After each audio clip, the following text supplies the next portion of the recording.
What's up, everybody? Welcome to the Chop Shop. Yes, yes, yes. No intro.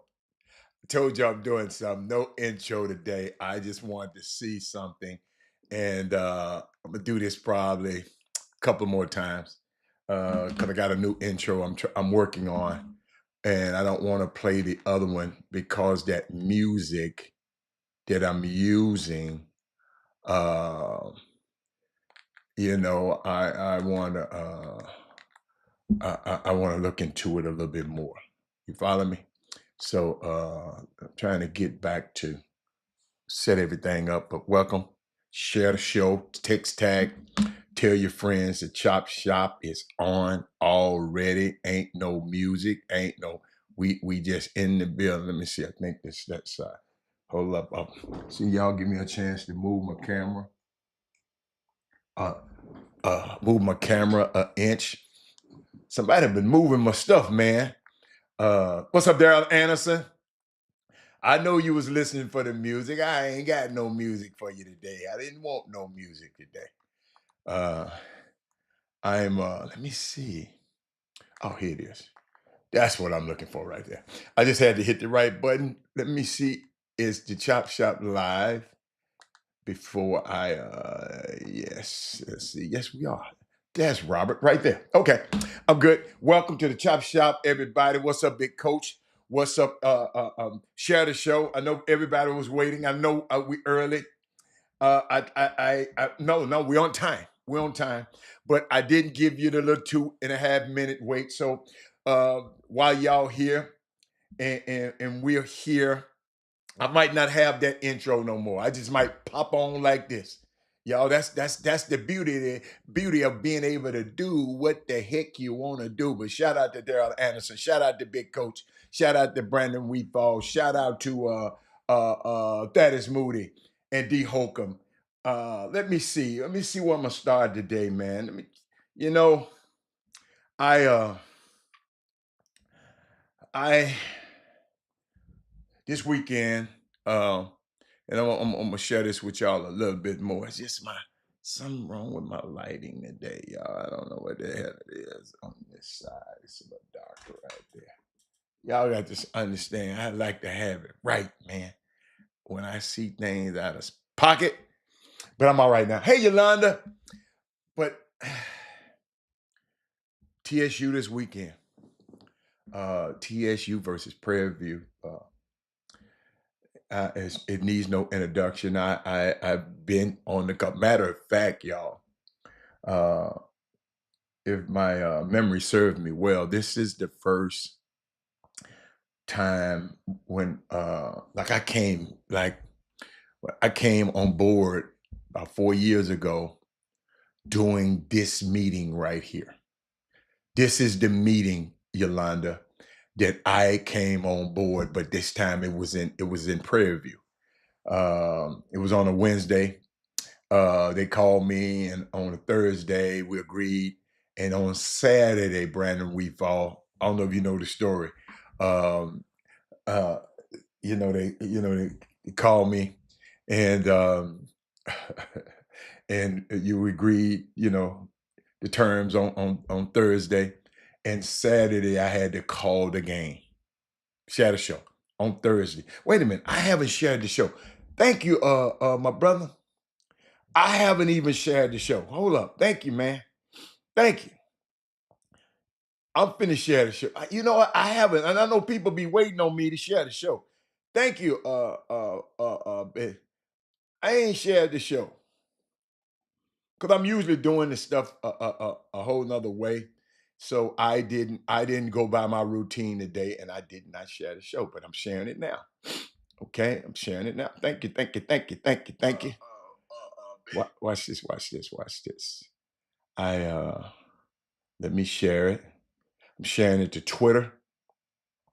Uh, and yeah, I think I done shared it. Thank you, everybody. Robert, did you see SGA and Steph battling last night? I didn't see the whole game. I was going back and forth because I'm watching a lot of college games. I got it taped, but I didn't get a chance to see it. What?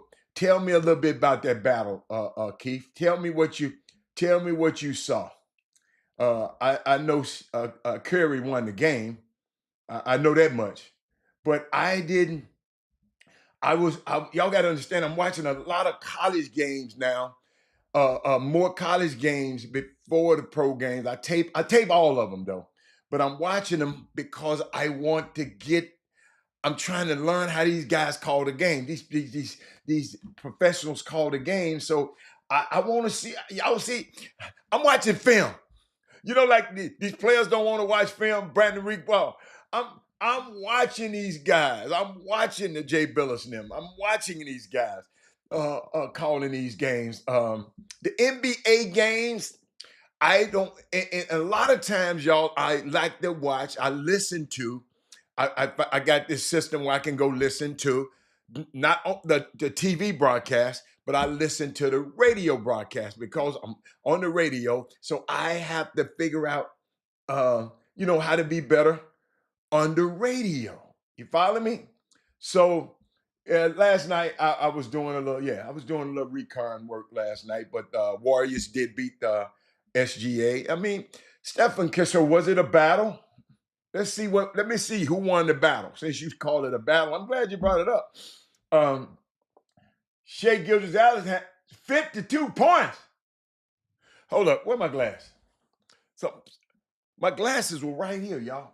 Where y'all put my glasses? Hold up, man. I brought them in here. Where my glasses? Is that right? Shea Gilgeous had he had 52. Yeah, hold. Am I right? He had 52 in a loss. In a loss. Y'all, I did not know. I did not know that. I'm serious. And then I went to sleep because it's probably the game was a little later. He had 52 in a loss. let me drink some of my tea right quick, man. Y'all, ladies and gentlemen, Keith Avery asked that because he know my affinity for Stephen Curry and whatever team he plays for. Is not I got crazy about the Golden State Warriors. It's just that Stephen Curry has happened to be my favorite player on the planet, and I just like the way he play. I just like the way he play. SG had 34 in the past, but still kept battling at the end, and they pulled the game out. That's all right. Yeah, they battled at the end, but they lost. They lost. I have been listening to you. Oh, look at Yolanda. Yolanda, I'm trying to get better. Yolanda, I'm trying to get better. I'm in my third year. Yolanda, this might become my fourth year. I'm trying to get better. And where it's just a breathe. I'm trying to bring something. So what I do, I listen to everybody else and try to just put what everybody else got. Again, I have to deliver it like I would deliver it. He said, you should have seen Ace Bailey. I've heard about Ace Bailey, and he had 37 points. And yes, I saw that. I saw Ace Bailey. You sent it to me. Um, uh, Please have your listeners pray for the families here in Wichita and abroad for the devastating plane crash. Were the people from Wichita are the people who just coming from Wichita to DC? Were the people from, yeah, we pray. Y'all got to understand, I fly on too many flights. And every time I see an aviation disaster, but it gets me, because I'm always on the flights. And if some things happen, I don't want to talk about it because I don't want to bring up the damn food that we allowed to get in the White House. Who first thing he gonna blame this thing on DEI and all that kind of stuff. I ain't even said how the family. He haven't even talked about the families and who lost their lives. Man, it's just sickening. But what else? Give me something else. I like that. That is Moody talking about I should have seen Ace Bailey. Yeah. I've seen Ace Bailey several times. I've been watching Ace Bailey all year. Great, great, great young player. Everybody gonna be talking about him now, but he disappeared for a little while. They were talking about Dylan Harper, and I know he's young, but he got to put together some more of those. That is Moody for me to talk about him because uh, in the beginning of the season he was putting in work in the non-conference, but conference is always different, and they can game plan for you. And he had it on Northwestern, and I'm rest assured that nobody on a Northwestern team is probably gonna go to the league. So and Ace Bailey is supposed to be one of the guys that's supposed to be a number one pick. So um, I'm gonna keep watching. I keep watching him. I like his game. No wasted motion. Does a lot of things without people bragging about now. He doing a lot of stuff with just a few dribbles. That is Moody and several other people sent me that information. Ace Bailey, who played for Rutgers. If you have a chance to watch Rutgers, but this NBA is heating up, man. I got to tell y'all. Adam Silver is talking about. He floats the idea of having 10-minute halves, 10-minute NBA quarter. Excuse me, 10-minute quarters in the NBA instead of 12 minutes. So that shaves off 8 minutes a game. Let's see. Oh, that's right. Ball. My boy, not Alonzo, Mellow Ball hurt his leg. Sprained his ankle. Let's see. Oh, your girl, old Caitlin Clark. She passed. She said she didn't want to be a part of the NBA festivities. Um, now he is more than a jump shooter, Harold Tillman. I don't think you've seen him play then. If you call him a jump shooter, I don't think you've seen him play. What's up, Ed Harris? You need to watch him play a little bit. That's why the man told you need to go watch some more Ace Bailey stuff, cause you calling him a 6'10" jump shooter. He more than a jump shooter. He can play. he can beat y'all. He can score at all three levels. Harold Tillman. I don't know what game you're watching. Yeah, he just got the ability to make shots, but I would never classify him as a 6'10" jump shooter. Then you just giving him you are misrepresenting him, you know. And I don't know if you were trying to be funny. I don't know if you was just trying to.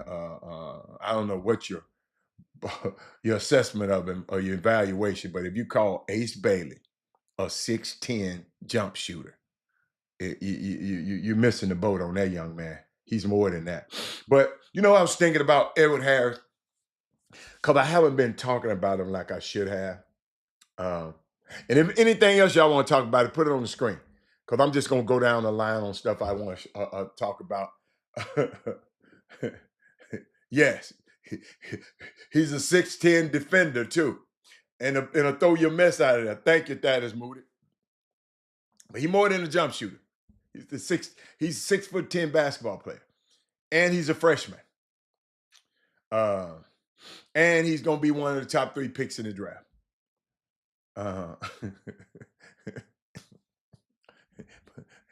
Hey, it's a lot of 6'10". It's a lot of 6'10" jump shooters in the G League.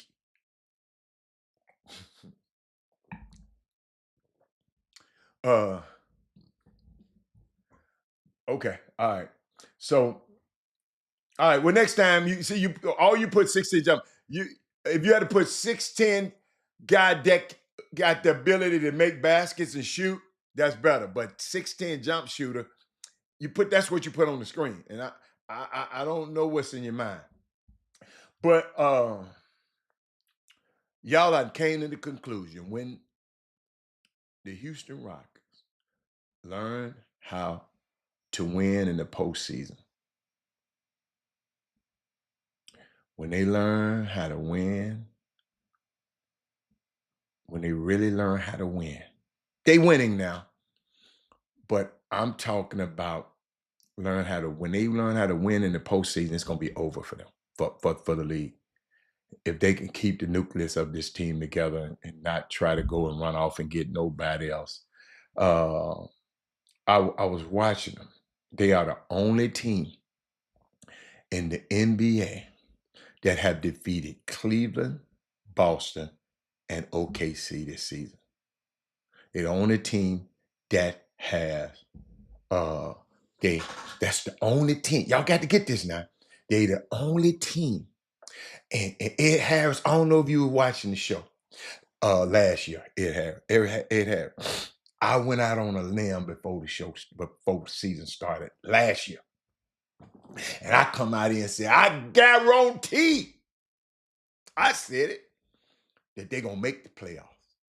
And they missed it by a half a game or one game. They were 41-41. They missed it. People, how do you tell me? I said, guess what? I was man enough. I stood up. They didn't make it. Okay, I got them. Wait till next year. Y'all, I knew the value. Y'all, see, I was trying to explain to Ed Harris. I was explaining to people how whatever Emi Udoka did in Boston, y'all, Boston didn't really want to get rid of it. They didn't. They did. Thaddeus Moody said he was a witness to that. Hey, they didn't want to get rid of that dude. Is that good, man? That dude demands respect from his players. He don't play. You gonna defend on this team or you gonna be on the bench? Man, I got some stuff. All my basketball people, Gary, I'm glad Gary, get all your basketball people, because all you people that think y'all know a little bit of basketball, I need y'all. I need y'all front and center. Cause I want to share something with y'all. But I started looking at the numbers, Ed Harris. I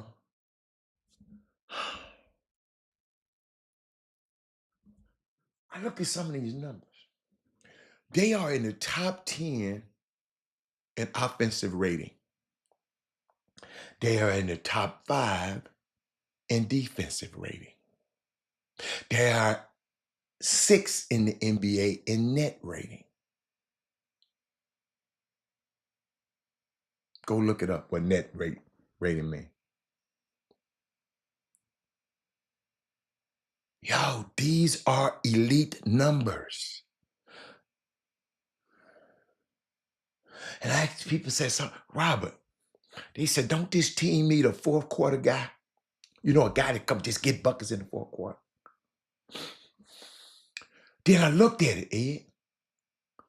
They are 27-3 this season when leading after 3 quarters. They are 11-6 in games decided by 5 points or less. They are 6-3 when you whittle it down to 3 points or fewer. So in these clutch time situations, they have got guys who are getting it done.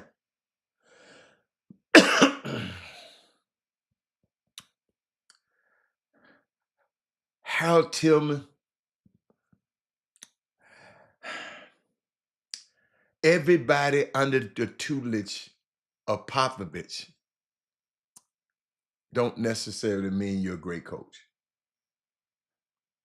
That's a myth. That's a myth. Everybody under the tutelage of Popovich, that don't mean you're going to be a good coach. I'm going to repeat that. Just because you were under the tutelage of Greg Popovich don't mean you're a great coach. Let's just say Emi Udoka is a hell of a coach. Whomever. He's learned more. He's learned under more people than Pop. So let's not just give Pop all the credit, Harold Tillman, for this. No, I'm not giving it to him. You can give it to him, but I'm not. He said, now you done gave him another young nucleus of kids that want to prove that, yes, like he did in Boston. That man coming in and told Jason Tatum, look here, man, I don't know what problem you got with Jaylen Brown. Jaylen Brown, I don't know what problem you got. Hey, Y'all better fix that right now because I'm trying to win. Somebody said they like fly. Oh, okay. I can't repeat that. But I'm watching these guys. Then Gary, they asked Sengun, out from Sengun, the great center, great post player, what has led to his jump in his play? Y'all got to realize coaching matters.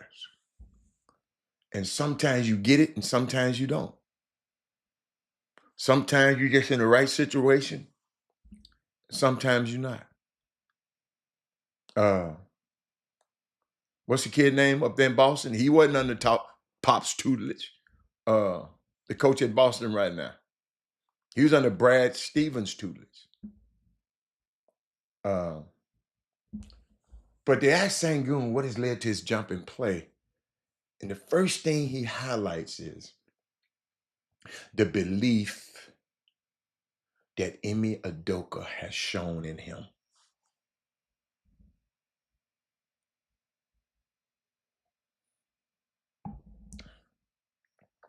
Did y'all hear me? You coaches, you basketball people. You coaches, you basketball people. They asked Sengun, what has been the reason for your jump in play? Why are you so much better now? He said, it's the belief. He always had the footwork. He always had all that other stuff. He came from Turkey. He was a top draft pick. He already was good.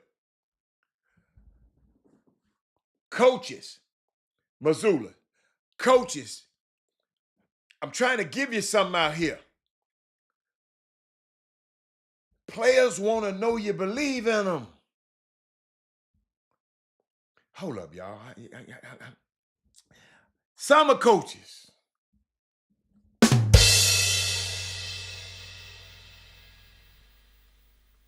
No. It ain't got nothing to do with him believing in his coach, Ed Harris. The coach believed in him. You got it backwards. The coach believed in him.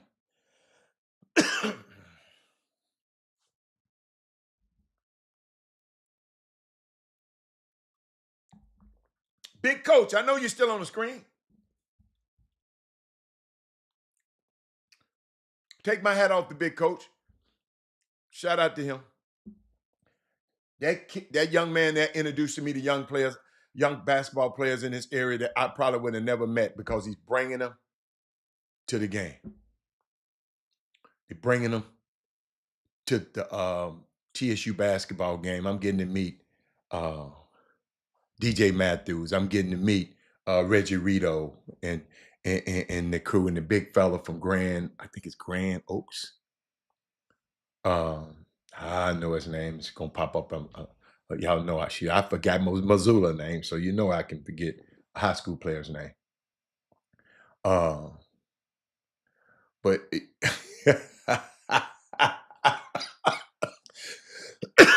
Gary, what are you saying? Somebody out here counting scholarships? Counting scholarships out here in Houston now. But boy, hey, I'm thinking about Sengun.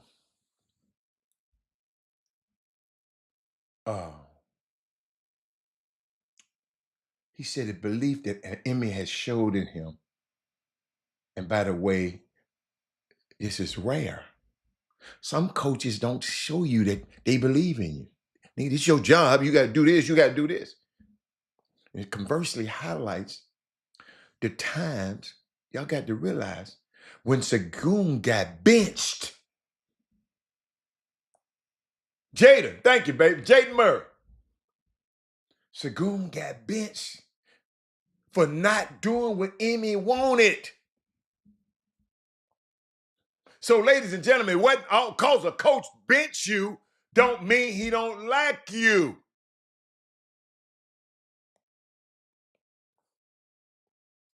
Just because the coach bench you, the man said Emmy believed in him. Sengun. This came out of his mouth. And sometimes people might not say, don't know it because Emmy was benching him because he wasn't defending at the end of the game. He said the fact that he loves that because that's how basketball should be.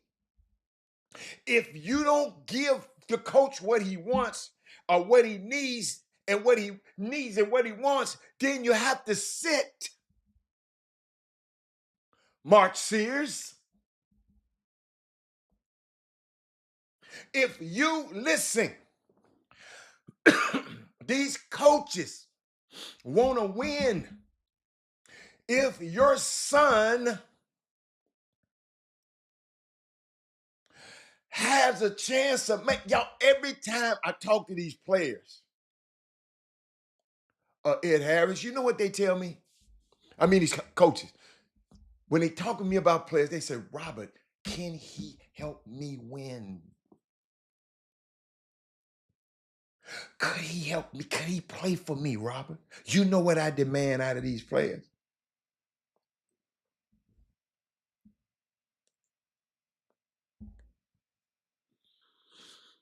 It's unbelievable. This dude from Turkey saying this about a black man from Nigeria, saying he believes in him.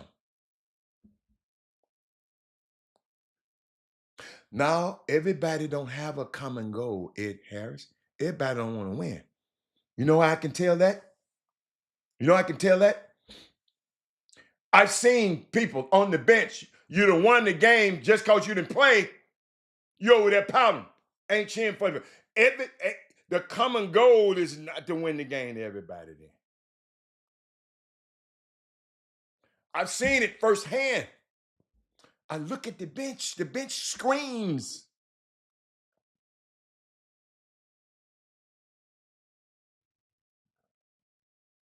Do me a favor and just watch the bench.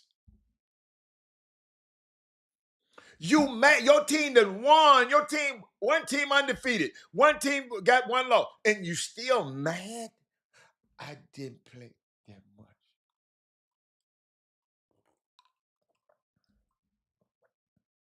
But if you don't give the coach what he wants and what he needs,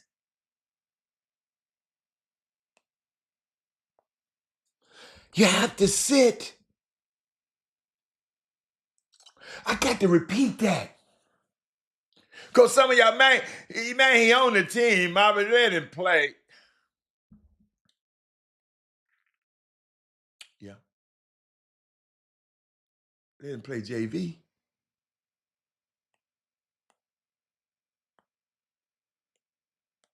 I wanted to play. That's why we always, when we grew up, when my son was playing, I'll never forget. It was playing on this team, superstar ass team, had all these top players. And I said, instead of being on this team, let's have a developmental team for these guys. Let them work out and practice with these guys. It's Houston Jaguar. They was young. My son wasn't that good. That ass was on the developmental team. He wasn't better than L.J. Rose and J. Michael Reese and DJ Griggs and all them guys. He wasn't better than them. And I wasn't no damn dad. I wasn't one of them daddies that said, man, my son, I'm paying for stuff my dad. No, he ain't better than them. But we gonna get him better than them. Boy, I hope somebody got that message. So why put him on that team to let him sit on the bench? Give me all the guys who y'all say can't play. That's the team that Aaron Glenn's son, my son, we had a group, little kids, that was on that second team. Y'all, I'm gonna tell y'all, now that I go back, most of them guys went on to play varsity. This is the developed team. One, two of them, Darrell Green, Robert, Braylon Addison was on that team. Went on to play. He went on to play college football though, but they went on to they got better.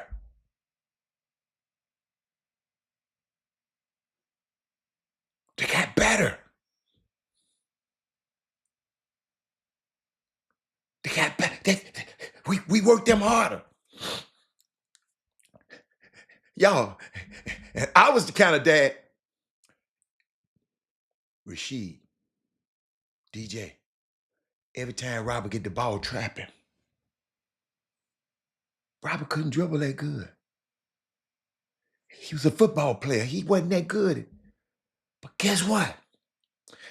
Me putting him in the fire early, Sterling Creeks. He playing against two of the best defenders, J. Mike, DJ Griggs, two of the best defenders at their age group. And Robert could get the ball, but he never quit.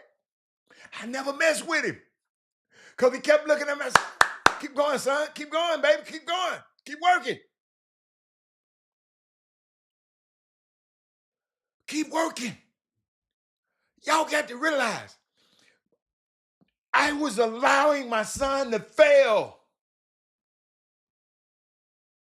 But when he got to high school, guess what? When the press came, no, they never pressed because they didn't watch the film. If I press him, it's going to be a layup on the other team. Because if you got two men on him, he knows it's another. Because what? I put him in the fire, parents. He was crying. He didn't like it. He was crying. He was mad. He got in the car mad. I'm going to get him, Dad. I'm going to get him. Let's get up early and let's go work out. I'm going to get him. I'm going to get him. He had his chance. The older he got, the better he got. Oh, let's see. Dude, that's how you have to do it, man. I could have said, man, no. Get him. I didn't let him know I was sicking him on him.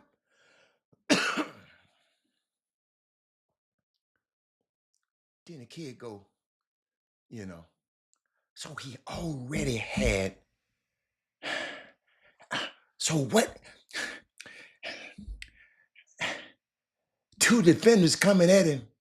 He was so adept to the great defenders playing against him over the years.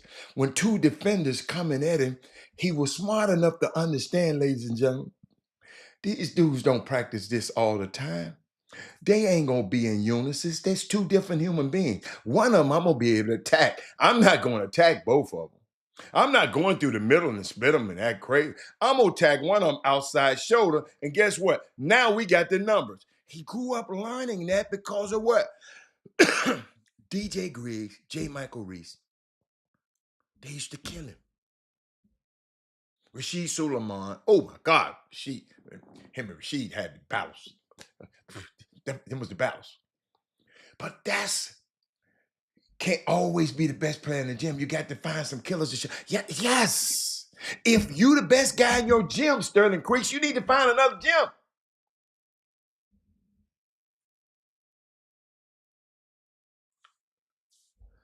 Them little dudes. Oh yeah, James Robinson.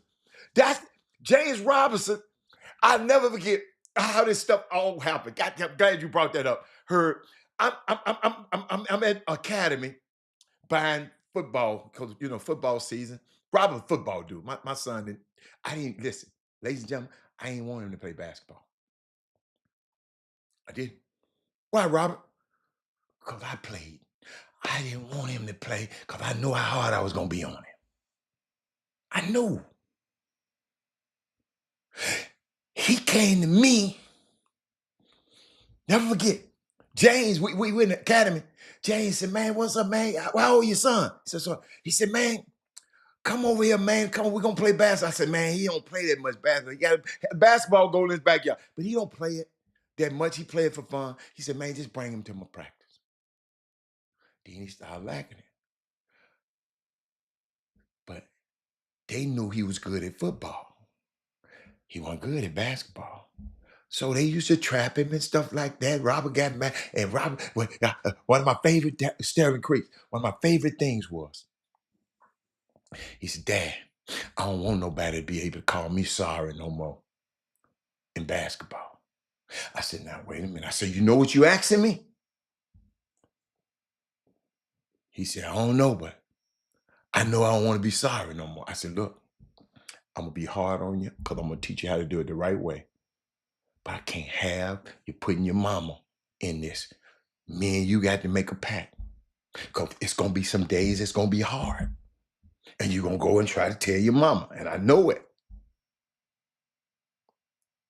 So in order for me to do this, we got to get up early in the morning. Sterling Creek, whatever school started, we got to school an hour and a half ahead of school. Thank God we had a relationship with the coach, the coaches at the school. He opened the school up. Robert went in there and got him an hour and 15 hours every single day.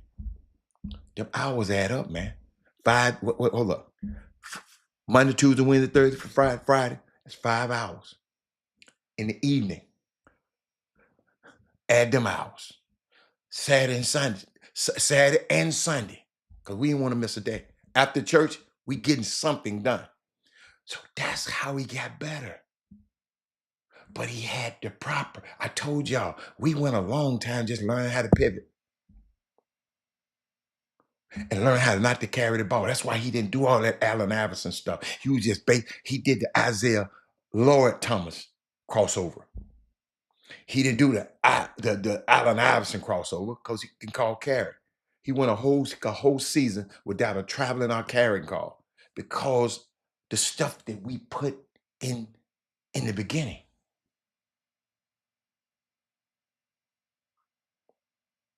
In the beginning. See, that's why I keep telling y'all it's about development with me. Because I've seen a young man, by having the proper development, go from being sorry, as he called himself, to being one of the best in Houston and Texas. And he's a little bitty guard. A little narrow dude that wear go goggles. But he can shoot it. He can dribble it. He can pass it. He can defend it. He can rebound it. I mean, if you do something, if you be the best at this, if you be the best at them things right there, you're going to play. I ain't never had to beg nobody for him to play. Only thing I didn't like is only thing I ain't like, he wanted to go play on the EYBL. Y'all, let me tell y'all something. I was disappointed. I didn't let him know, but I was disappointed. The reason I was disappointed, because I was over here funding and sponsoring a basketball team called the Franchise All-Star.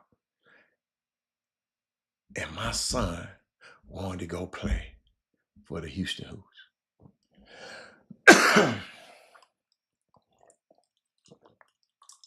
The reason we started, Coach Henderson, Alan Branch, Robert Hatter started it because we didn't want people to have to kiss the Houston Hoops behind to play on their team. Man, I hate telling this story, but I got to tell it.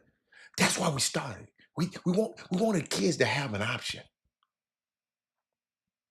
You don't have to go running big Hal Pastner or one of them guys to play on their teams. Right? But my son, in his last year, he said, Dad, I just want to go. And y'all, I got to tell you the truth. Guess why he said he wanted to go play for the EYBL? Y'all,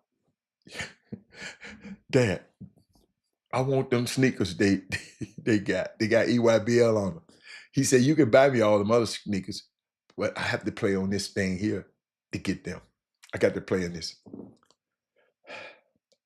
You know what? I respected it because he said he felt he got the. I said, but son, I asked this one team. No, I didn't ask nobody team. I had somebody else ask. Nah, we got enough guards. Okay, okay, okay. He done told both of their ass up, them guards over there. So okay, okay. But we asked.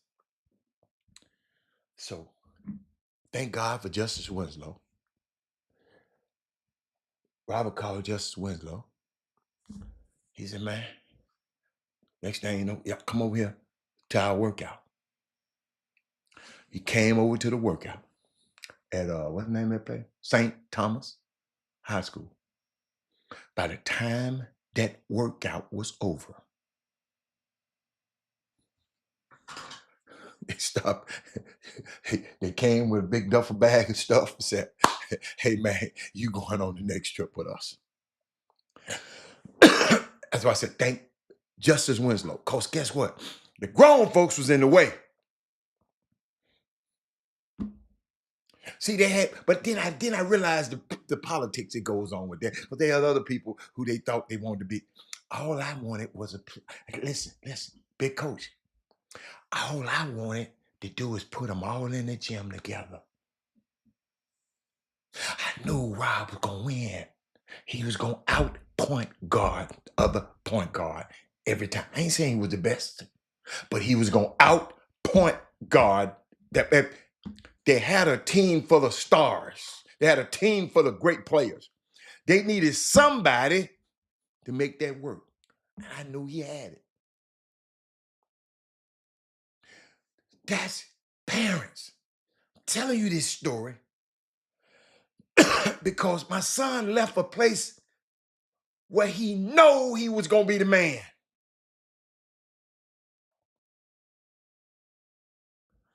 To a place he just wanted to be in that place. And guess what? He went there. And a partner of mine used to always go online and look at the stats. I didn't even know it. He told me. He said, if he got 6 minutes, my partner was telling me this. He had 6 points. He got 4 minutes, he got 6 points. He got 10 minutes, he got 15 points. He said, every time, he said, I looked at that. He said, man, he must be doing something. So all of y'all whining, I ain't gonna lie, I was mad because I knew, see, I didn't understand the politics back then. I'm gonna tell you the truth. Y'all probably think I know. I come up where if you the best player and you helping your team win, you play. In EYBL, it don't matter. It's got to be whoever they want to play. They looking for the next Kobe, the next LeBron. Whoever they want to play. It wasn't made for guys like Lil Robert. It wasn't. It's kind of watered down now. You know, anybody can play now. But back then, we had a team full of dudes. 3 pros, I think. On this thing. So Rob was smart enough. I'm gonna take the point guard, whoever we play, out of the game. I'm picking his. Ain't no telling how long I'm gonna play. I'm picking that point guard up 94 feet. Guess what? Folks start taking notice. But guess what, y'all?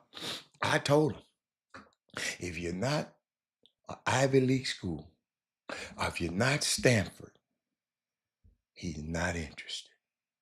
I don't care. I don't want him confused. So don't play with him. Don't get calling his mama. I'm letting you know. I'm saving y'all some money. Lionel Rogers, I said, I'm saving y'all some money. See, some of y'all just, come on, recruit me. No, coach, no. Well, Mike Jarvis. I said, Mike Jarvis, I love you. He was at FAU, Florida Atlantic. I said, Mike, we ain't coming on that campus. Because if that boy go to Miami, go to Fort Lauderdale, out there in Boca, I'm going to lose him. He gonna want to go to school there. I know my son. He like to take his shirt off. He think he fine. So I just said, no. I ain't gonna lie. I wanted to go to Harvard. Tommy Amica said, man, I got a point guard now. He can come in. I mean, Rob said, man, I said, nah, I ain't want to put that. Dad, let Dad handle this, buddy. I kind of like Yale. I like Princeton. I liked all of them. But Cornell had, y'all listen to this. Cornell had black head coach, a black associate head coach. So I flew, me and my son, up to New York, and we went to visit. Which was unofficial. They ain't paid for me to go up there. Me and him went and kicked it in New York City, hung out, watched the Knicks a little bit, went up to Ithaca, and got in the gym.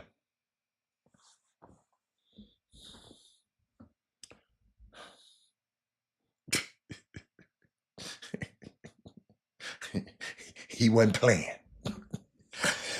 He got in the gym, high school player. Come up there and I know them dudes would say, man, how in the hell you got a high school player destroy your ass like he can't he was on a business trip. See, that's why I don't have no patience, y'all. When y'all be around here trying to baby and cuddle, man, you're on a business trip, man. This basketball is business. And with this NIL, and y'all still ain't in the gym, I wonder how many kids in this city right now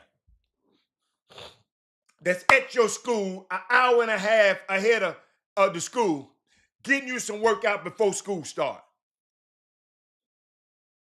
I know some of them got the girls got the gym in, but getting you some kind of workout in an hour and a half every day. How many? 5. The man went in there, man, and told them dudes, and I'm gonna tell y'all something. I got to share something with y'all. So I go back to the hotel, right? You know, I'm chilling. I go hang out with the coaches. We talk and talk. So it's time for me to go sleep. So coach bringing me back home. Y'all got to watch this. Now this is my baby. It's my only son, y'all. I saw him walking down the street with the team. Coach said, they all right there. They finna go, you know what? I don't know what the hell he still ain't told me what they did. But he just, this little bitty, 6'1", skinny little dude with glasses, walking with these big, tall basketball players. And he one of them. And I'm riding past him. And I'm just seeing my life pass in front of me. I'm sitting there saying, y'all, I go back to my room. Y'all got to realize my son had been traveling with me all over the NFL All-Star game, Super Bowls. He stay in the room while I go out. Y'all, I'm sitting in the room while he is out. Life done flipped. I'm in the room going to sleep, can't really sleep. My son ain't used to going out. We don't do all that them old parties and stuff. No, he ain't used to. So I know, and I knew he liked the school. When he came back, I said, what you think? He said, Dad, I like them. I like the guys. I like the guy. And I mean, it's just, yo, those experiences, I'll never forget. I'm just sharing it with y'all because this stuff don't have to be. I know parents right now mad at so many people. Some parent told me last night, wow, all these grown ass, excuse me, this is what they said. All these grown ass men got something next negative to say about kids on Twitter and all the time. What they say? Why? Hold on, this is what they said about you. Why are these grown men worried about and hope and looking for the demise of these young players? I said, whoa. Demise is a hell of a word. I said, hold on. That's a hell of a word to use. So I didn't look it up last night. I I want to show her. Uh, demise is a power word. Demise something or someone to you want to you don't want them to succeed. You want them to die. You want all their dreams. I said, no, ain't these guys ain't thinking about your son last night. I said, but what y'all don't understand, parents, is I keep trying to tell y'all. Groom your son to understand. See, y'all be happy and glad when them same guys talking positive about your son. Y'all be happy and glad when they writing stuff about your son. Y'all be happy and glad my son. Y'all be at the water cooler. My son got this. Oh, my. So when your son plays bad or when things are not happening for him, these same guys, what you expect for them to do? Not to say nothing.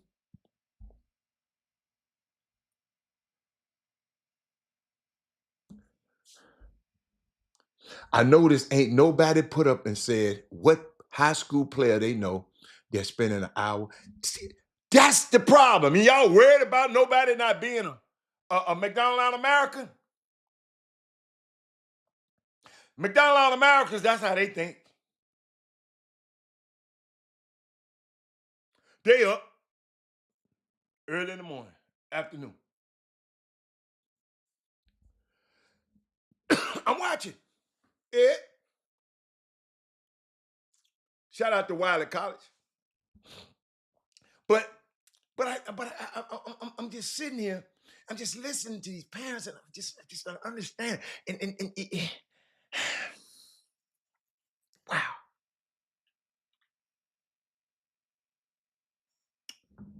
I'm just listening. I want to talk about Sengun, talking about the Rockets. I'm just thinking about it.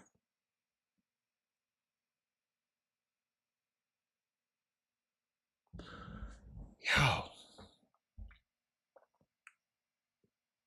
you got to make some deposits in this game. And you got to make the right deposits. Listen, and some of y'all can practice in the morning, in the evening, and forever, and still ain't no get no good. You know, you that don't mean you're going to the NBA. That means you put yourself in a position. All of these drills, all this thing to have confidence to perform in whatever you do in life. I was just thinking about this. Think about the Houston Rockets. Most times when teams lose a superstar like James Harden, it takes a while to rebuild uh,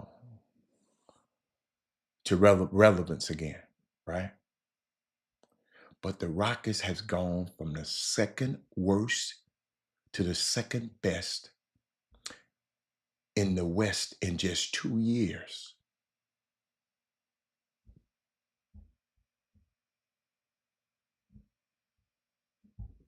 He said, I open the gym every morning and the people still don't come in there. Hold up, somebody just text me. He said, I tell players to work on their weaknesses during pre-practice and everybody go and shoot threes. Yeah, I believe it. Let me put it on there so y'all can see it over there on YouTube. I mean, on Facebook. That's a high school coach talking right now. Um, I'm just thinking about the Rockets, man. Y'all think about it now. Most of the time, a team who loses a superstar, it takes a while to rebuild. They have to go through the process for them to be able to be relevant again. Most of the time, the team will lose a but the Rockets has gone from second worst team to the second best team in the West in just 2 years. I ain't talking about no kid back then. I'm talking about how many kids right now in Houston, Texas. Houston, how many kids you know right now? Sir Isaac Newton been in school. So Isaac Heron been in. How many kids? Is it any other kids you know that's in that gym? And yo, listen, just because you're in the gym don't mean you're gonna have success. But without it, you let me repeat that again. Just because you get up early in the morning and get this work in, don't mean you're gonna have success. But I know without doing that, I know you ain't got a chance of having no success. But I was thinking about it again. Just in the last 2 weeks, they've beaten the number one team in the NBA twice and the defending champs. This little Rocket team that people just didn't care. I'm sitting there taking all the licks. How do you don't know what you're talking about? Edward said, what a transition. You don't know what you're talking about. Thank you, Trey. Hold up. Is that Ayla McDowell and Gemini Mitchell? Let me write them two names down. Because we're going to be hearing from them, girl. And it's not to say they finna go to the WNBA, but I know if you don't do that, you ain't gonna get nothing done. Let me see. Let me see. I'm gonna call them gym rats. Allie, thank you, Trey. What her name? Ayla. Ayla, y'all be spelling these kids' names so crazy out here, y'all. I can't. Ayla McDowell. See, this man gonna have me go and see this girl. Ayla McDowell. That's what I like to see right here. And Gemini, hold up, Mitchell. Both of these girls at the same school. Wow. Daily. Wow. Daily in the gym. You did say 2 years ago Rocket want to be good. Thank you, man. Simeon, man, I love you, man. Simeon, that's all I be wanting, just a little pat. Simeon. You remember, Simeon, all I said was, I was watching Joker. And the Joker, and what him and Simeon, if you remember, I said, I watched with Joker and what's my man's name? Golly, y'all, I'm getting old. From Kentucky. Jamal Murray. I watched him and Jamal Murray, and I said, Jalen Green and Sangoon can work that two-man game. The Rockets gonna be successful. It's taking Jalen a long time. Thank God we got Drea. Drea came in and he started balling. But let me get back to this. Think about this, Herb. We ain't got nobody in this, and we wondering why we don't have. Now, I know that people go to the lab in the morning because people going to tell them, but there's too many people in the lab. You got to get in the gym by yourself. With no videos, no nothing. You got to get in the gym where somebody is watching. You don't even need nobody in there helping you. He said, are you prepared to love some that might not love you back? Oh, my God. That's what I tell you. Yeah, basketball might not love you back now. It might not love you back now. I'm just telling you now. You might not get that offer. You might go to St. Thomas and might not go to University of Texas now. But it's okay. You still playing college basketball. That man said, greetings from the beautiful campus of Lexington. My baby's in here now. I got my kids in here. And Alfio, make sure you go back because that whole first stanza was just for them. But I was just thinking about these Rockets, man. Yo, I have to give it because I ain't talked about him as much because football been going on. He said kids don't like the rebound, so they need their trainer. No, yes. Man, one of my favorite drills, I used to have my son doing the Steve Nash drill. You just go, we used to go 2 minutes straight. See how many shots you can, you just dribbling and pulling up shots. Just constant dribbling and making shots and make how many shots you can make. How many shots can, and then he didn't realize because he constant dribbling, because he can't stop. He building up his endurance. Yo, you got to be in shape to play this game at any level.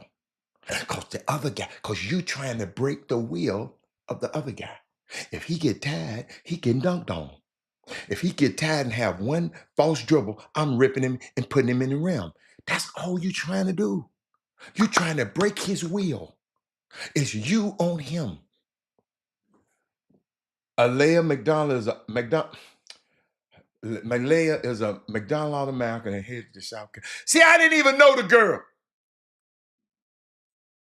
But look what thank you, Trey.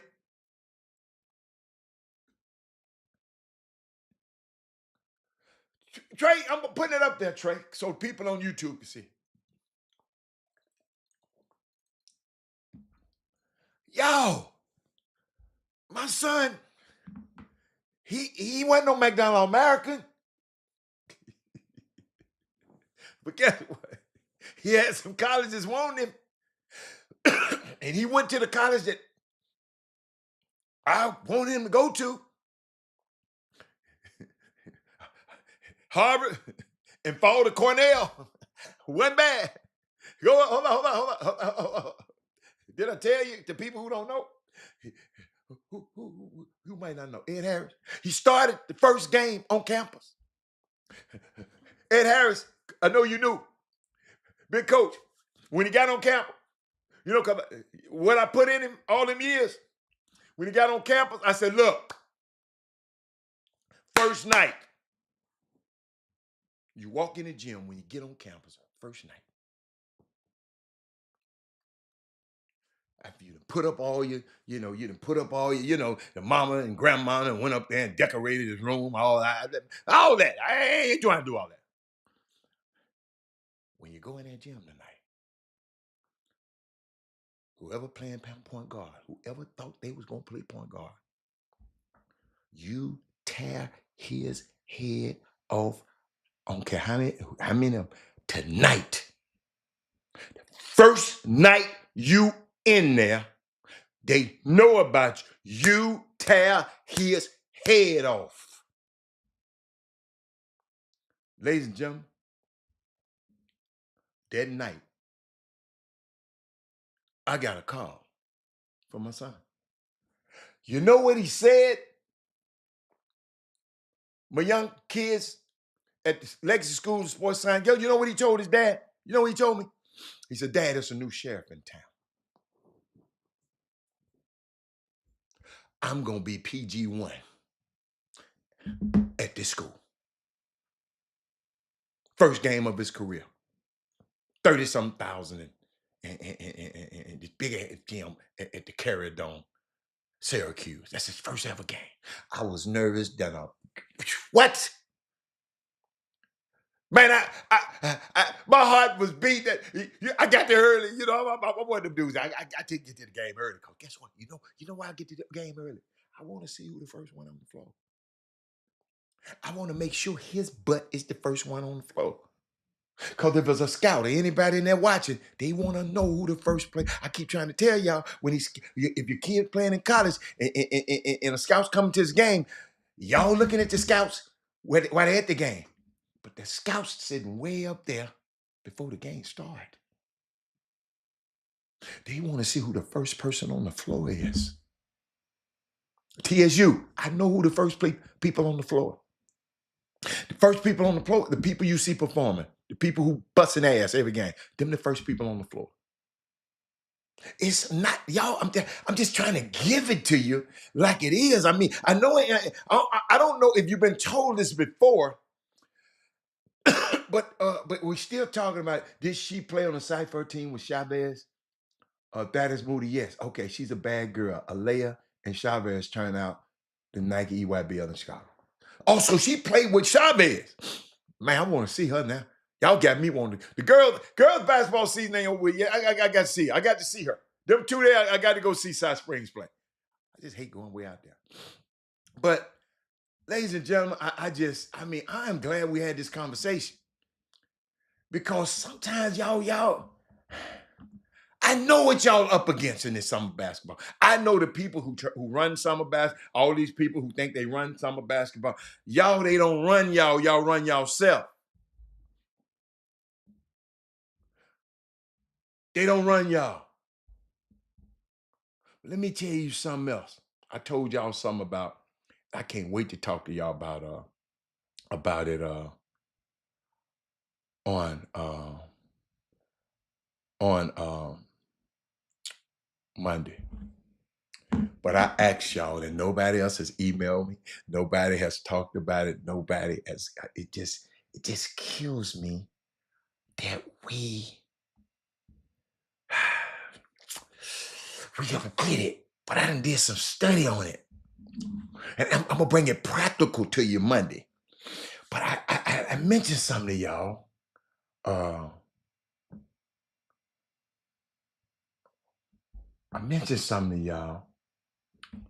I said, let's give ourselves a challenge.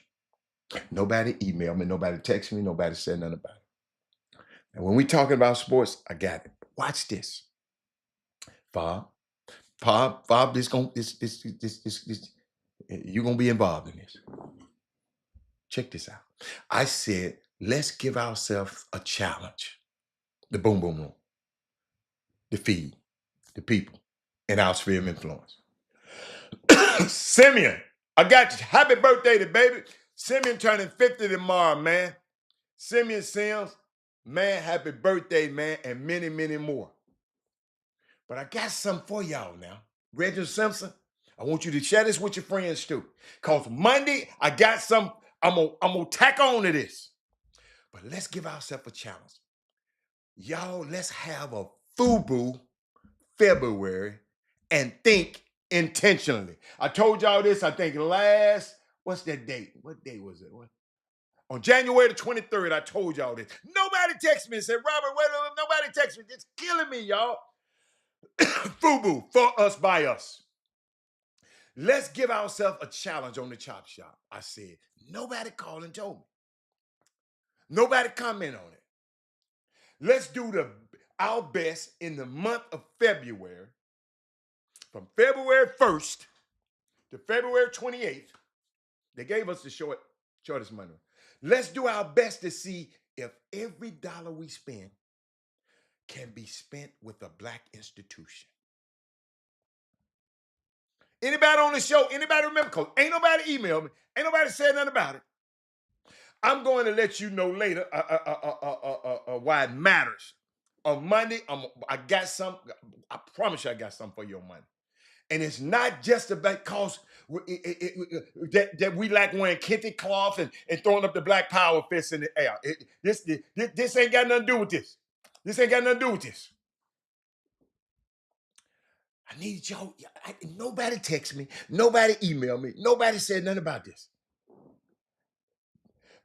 It's going to matter for real economic concerns. Y'all see what's happening in the White House. Y'all already know this man blaming Black folks for the plane hitting the helicopter. Man, DEI hires, that's what they call Black folks.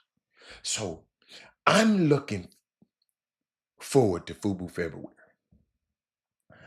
I would be doing everything I can to buy everything I can Black. Y'all, I done found out some Black, man, they got Black people who have a sanitary napkin company. I didn't know it. I'm gonna give y'all some stuff that y'all didn't know. It's a lot of stuff I didn't know. I'm like, you gonna have it on Monday because I got to do. I didn't want to serve this wine before it's time. But y'all need to share this show because on Monday it's gonna be ridiculous. I'm gonna give you some stuff. But even if you're not successful with it, because of where you live. Because some people where they live, they can't buy, they don't have black tea. I understand that. Understand it. But you can buy online though.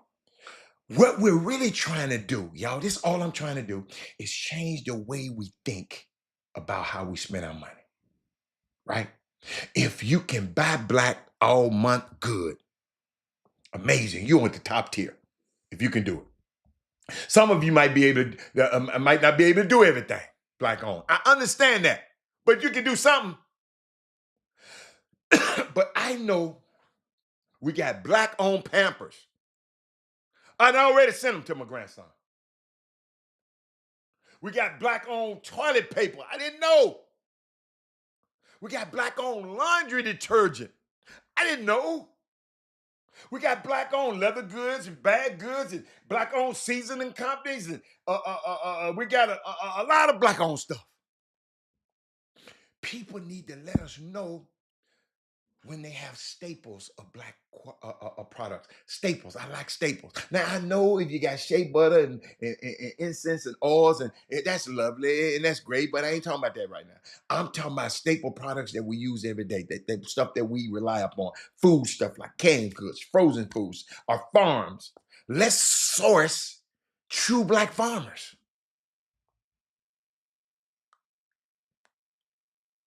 Up there in Chicago, Thaddeus Moody, how many ways before we spend a dime? How many ways can we ensure that the dime or that dollar is spent with one of our own? See, ain't nobody commenting right now. That troubles me. We talked about Alea Chavez, and we want to talk about Don Staley. Nobody's commenting. Why? If y'all tell me why, then I just say, Robert, you talking to the wrong crowd.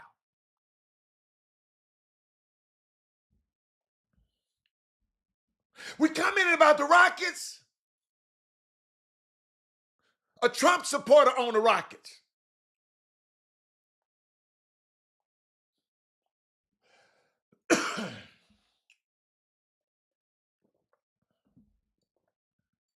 Jeremy Cunningham.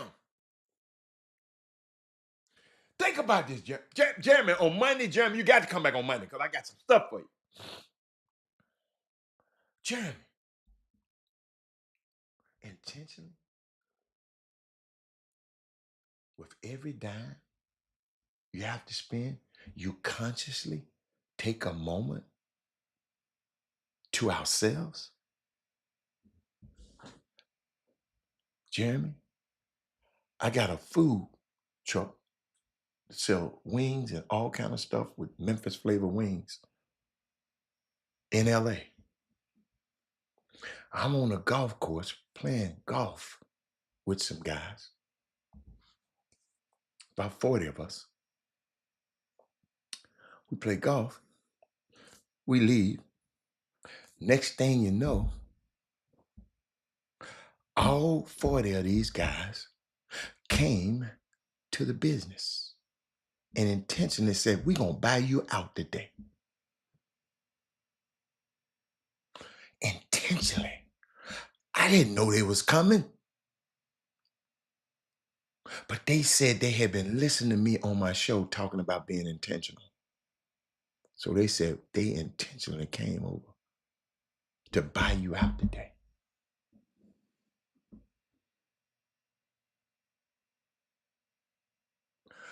Watch this.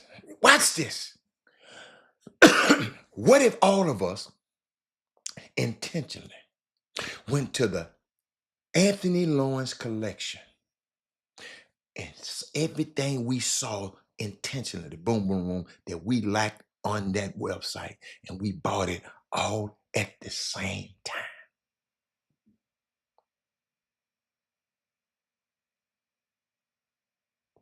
That's why I'm talking about LA. Them folks, I didn't ask them people. They said, man, no. They show up. They call me and say, man, your people. I said, what? Man, come down there, man. Yeah. But let me keep going. What black-owned supplies provides this? That's how we got to start talking. If it might take me out of my way, and I might have to go get the coffee 2 streets down the street. I have to go to the black coffee shop. I'm passing Starbucks. I know a person, friend of mine, she had to have some Starbucks every day. How much Starbucks coffee costs? Because Monday, Tuesday, how much it costs? Because I ain't never bought none. Monday, Tuesday, Wednesday, Thursday, how much? I see people in line at Starbucks. I say, Trump supporter. But let me keep going. Uh,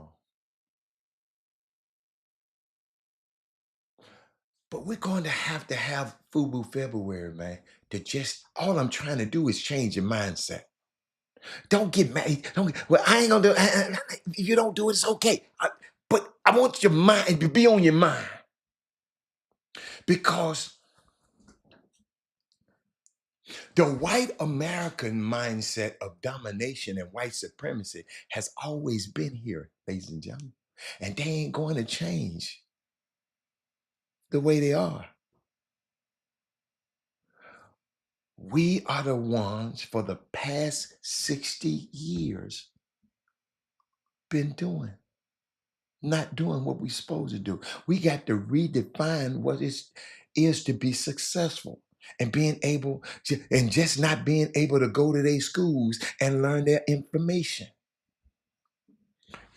Man, I promise you, the more I look at it right now, my son could have went to TSU and been in the same position he in now. Because that's who he is. That's who he is. My daughter went. See what I did? I said I wanted best of both worlds. Son went to Ivy League. My daughter went to HBCU, and both of them successful.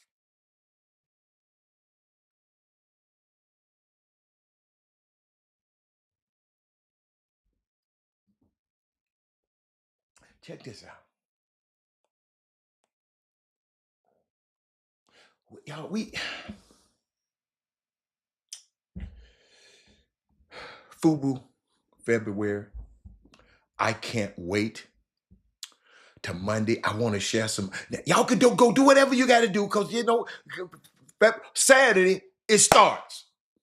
On Monday, boy, I got some stuff for y'all, but it's just I want to have it so I can have it right for y'all. But I wanted to.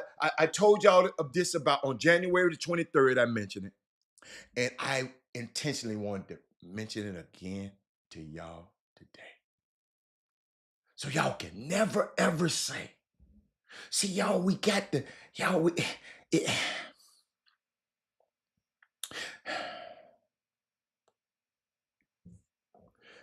I'm going to read this book. I'm trying to read this book, and it's called the Post-Traumatic Slave Syndrome. We got to get our mind back and reclaim and get this healing process going. We got to have a home base. Y'all, we got a sacred space here.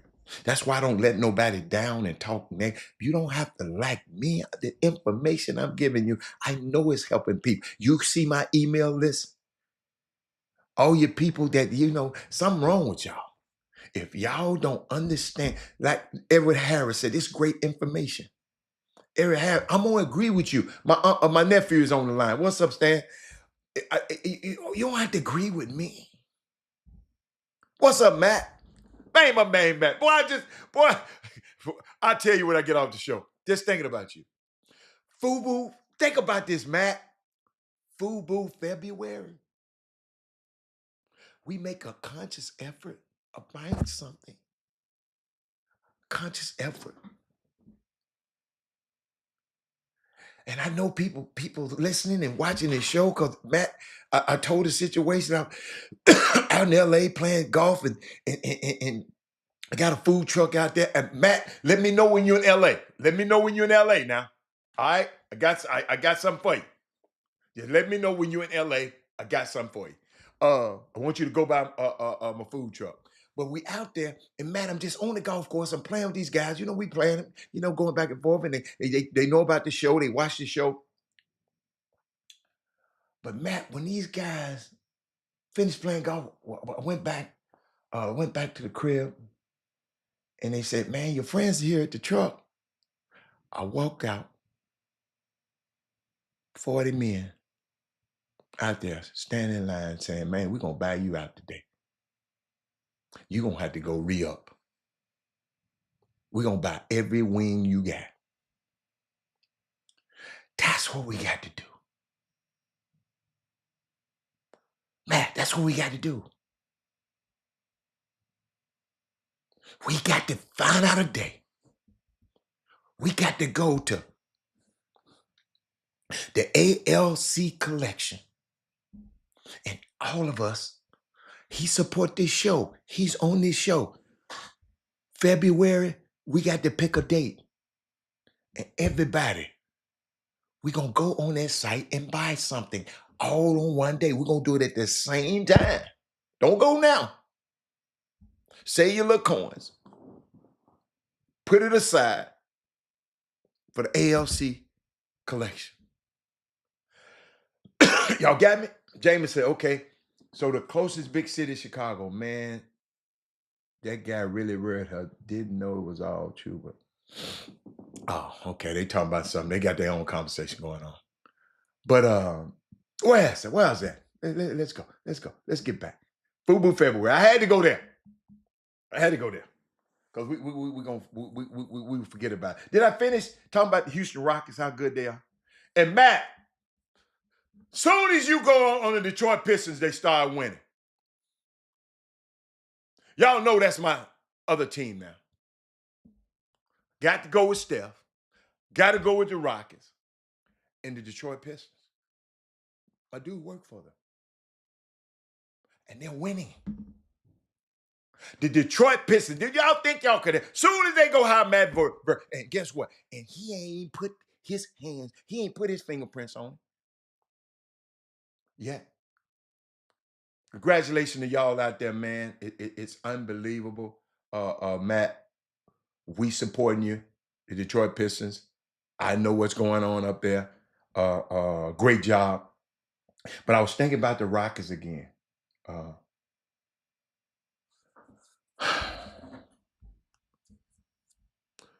Some special.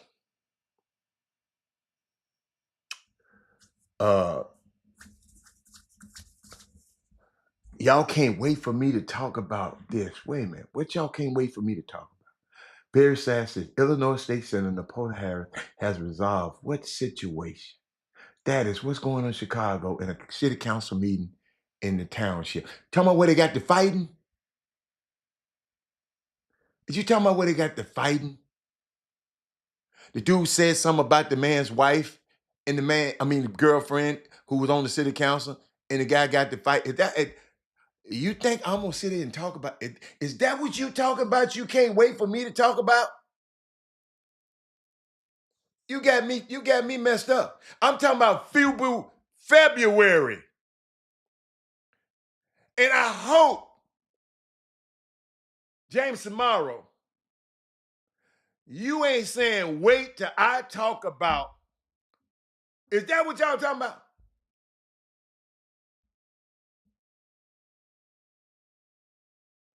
Talking about a guy reading a woman? The black lady? Please let me know if that was y'all talking about or not. My college classmate, China Judge, was just hired by the Detroit Pistons. No, let's get back to here. Let's get there. Wait, China Judge. Let's get back to this. That is Moody. Is that what you talking about? They're having a city council meeting, and this dude come up here talking crazy about this black woman and got his ass whooped. Is that what you want me to talk about? That is Jameson Murrow. Mama, you got, man, come on, man. Come on, man. Come on. Come on. Come on. Come on. We're talking about FUBU February.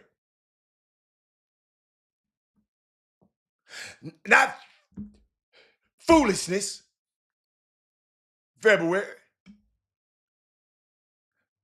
I don't know why y'all. Let me give me a drink of water.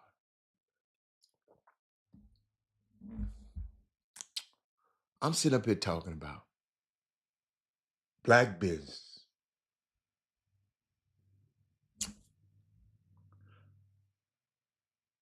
Black people intentionally supporting black business for a month. Somebody said they can't wait to have a talk about a dude interrupting a city council meeting, talking crazy, negative, calling a black woman out her name, and her boyfriend commenced to whooping his ass. And then she joined in too.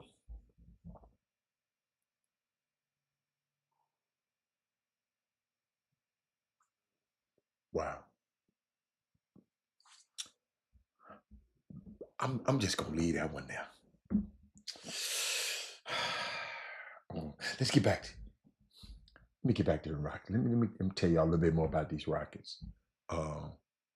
They got something special going on in Houston because nobody really knew that Alfred Sengun, Jalen Green, and Fred Frank could click well like this. This isn't a rebuild anymore. Team Rockets is blasting off toward the playoffs at the speed of light. Teams better surrender now, prepare to fight because these dudes gonna fight. That Amen Thompson. I didn't know. Matt, thank you for Amen. Y'all can have Asura, but thank you for letting us have Amen. Amen. Matt, did you know these dudes was gonna be this good? I didn't see it at overtime. That's why I rely on guys like you. I didn't see it when I walked in the gym. I didn't see it. I didn't see what I did. I just saw too many flaws, and I didn't measure their heart back then. These guys still got flaws, but their will to win is unbelievable. He said February is very thought provoking. Has my wheels turning for real. Send me. Wait till I talk to your money. Matt, did you know? Did you know? What's up, GD Senior? Y'all going into January, the Rockets had, y'all watch this now. Going into January, the Rockets had the third hardest strength of schedule remaining. Largely because in January, they played the Grizzlies 2 times, Cavs 2 times, the Celtics 2 times, the Nuggets 1 time, the Mavs 1 time, the Lakers 1 time. They won 8 of 9 of those games. Thank you, Mr. GD, sir. They won 8 or 9 of the. Oh, that's Jeffrey Dave. That's my man. That's my man. They won 9. Jeffrey Day, I needed you early. Those games. But I get back to you. I got something for you.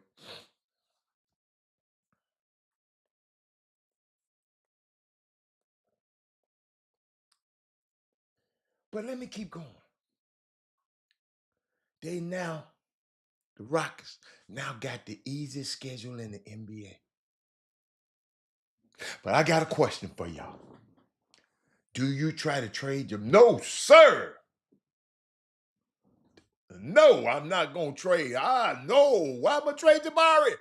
Y'all, we got all of these guys on rookie contracts. Why are you trying to trade them and take all of our salary cap? No. Charles Atlas. No.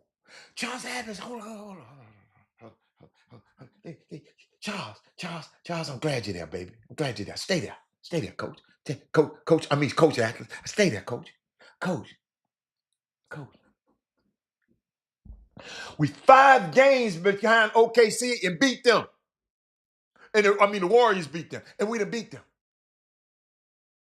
And you want to trade Jabari Smith?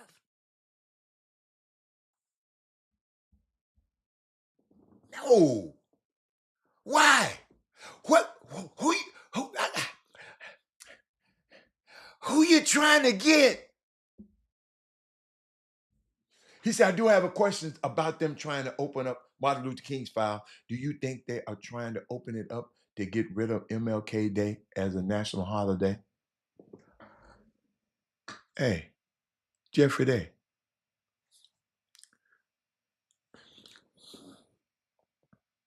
With 2025 project, you got to remember how these people think. We became aware about these Confederate statues and these Confederates that were bad people, and we got them to take that stuff down. Maybe they can try to tarnish the name of Martin Luther King to them. But I always remember, Jeffrey Day, this is what you always want you to remember. I'm studying this in African American studies. There are two structures, social structures. You have the social structure and you have the governance structure. Two structures out there in the world. The social structure is how they, Trump, Project 23, 25, the white ring, how they see us. But we have the governance structure, how we see each other. Can't nothing they tell me in a file gonna make me think bad about Martin Luther King. He gonna still be a holiday to me. He's gonna still have to me. See, what we can't let them erase our history.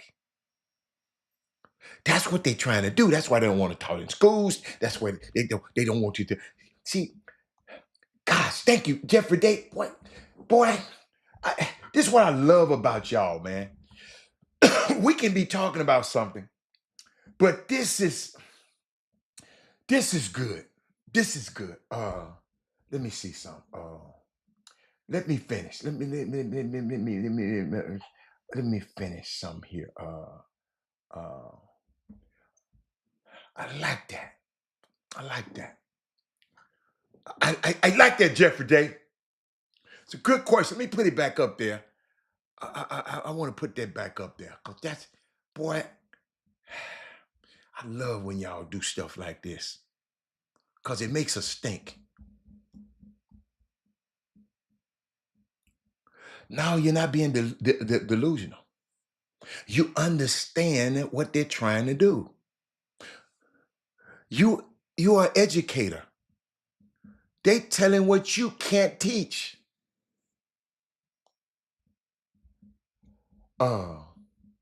No, just because you have assets don't mean you get rid of them. Atlas, I don't know about your portfolio. I keep my assets. I get rid of my liability.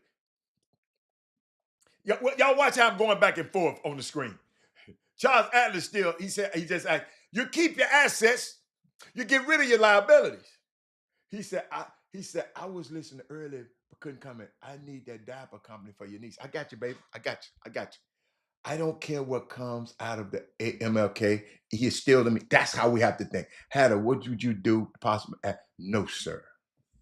I don't want Rob Williams. Rob Williams ain't did nothing wherever he at. All he gonna do is come down here and get hurt. We don't need nobody else to get hurt. Nope. If I can get him for free, if I can get him at a buyout, I'll get it. I'm not giving away.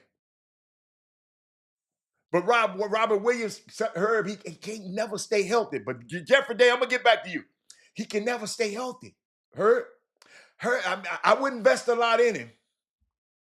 He ain't never. What have he done? What have he done? But get hurt. The new Secretary of Defense has ordered the military to stop showing the video, and then they reversed that thing. They reversed that thing. They reversed that thing, y'all. Don't y'all worry about that. They reversed that. They reversed that thing.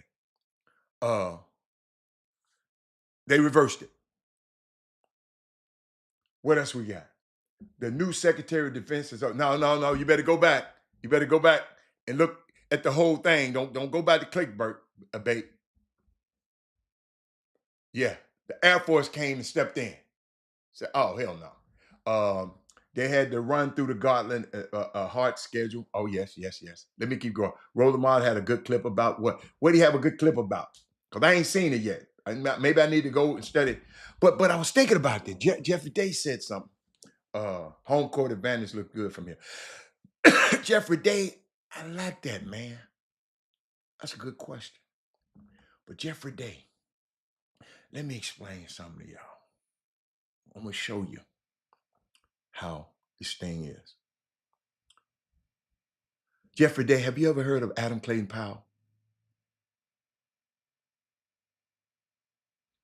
If anybody on here have not heard of Adam Clayton Powell, I'm going to show you something, Jeff. If anybody got to watch this one, Jeff. Jeff, this is gonna take you home. If anybody, he was a black congressman. He also pastored this huge church in Harlem. Okay, you've heard of him. Watch this. All the things that were done in the civil rights movement. Jeffrey Day, you better than me because when I was your age, I didn't know about it. I learned about him throughout the pandemic. I've been in New York a million times and passed by his building. He had a building name for him, right? And I passed by and didn't even know it. They can erase our heroes out of our memory. Ed Harris, do you know who Adam Clayton Powell is?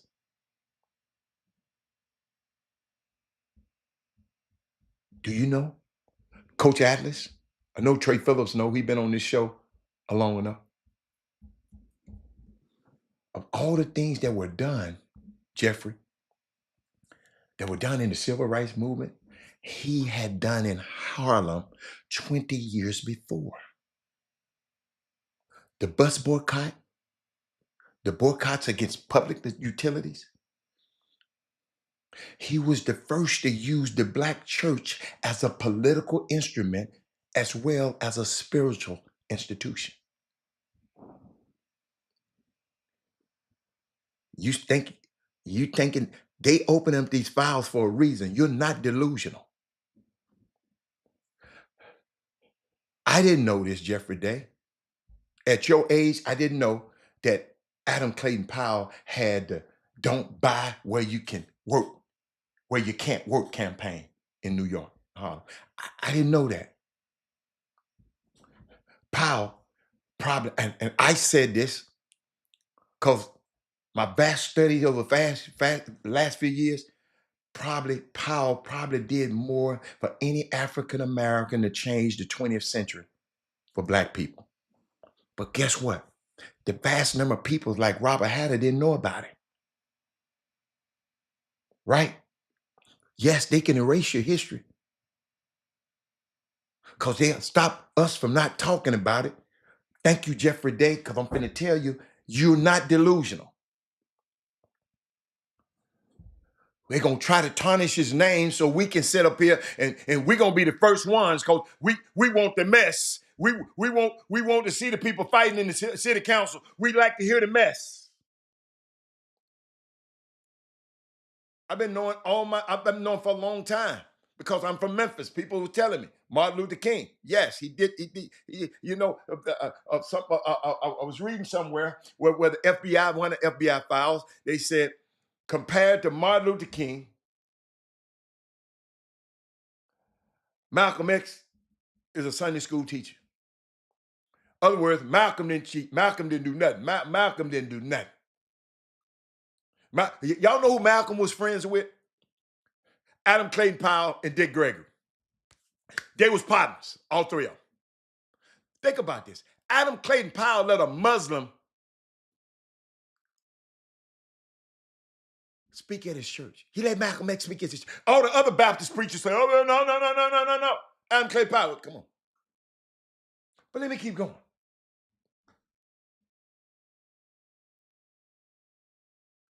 Y'all, this man, I have to keep talking about him. He was responsible for blacks driving buses in Harlem 20 years before the Montgomery boycott. He led the boycott on Con Edison, like we got Reliant Energy. They wouldn't hire blacks. He led it. So on Tuesday night, he had the blacks, y'all cut off y'all lights on Tuesday. They call it Black Tuesday. We ain't gonna give them no service on Tuesday. He forced the utility company to hire the blacks. He told them when they went to pay their bills, paying pennies, it would jam up the pay stations. So out of frustration, they hired black tellers, first black people at Con Edison because of what this guy did. But guess what? I didn't know about him. Jeffrey Day, at your age, I didn't know about him. If it wasn't for the pandemic and me going to these online classes, I wouldn't have knew nothing about him. Today, Con Edison, most of their workers are black today. That's a tribute to Adam Clayton Powell. But a lot of us don't know who he is. November the 9th, I think his birthday, November the 9th. I celebrate it. Telephone company, in those days, they went through the operating switchboards. No, he wasn't no civil rights activist. You got to listen. He wasn't a civil rights activist at all. He was a congressman, man.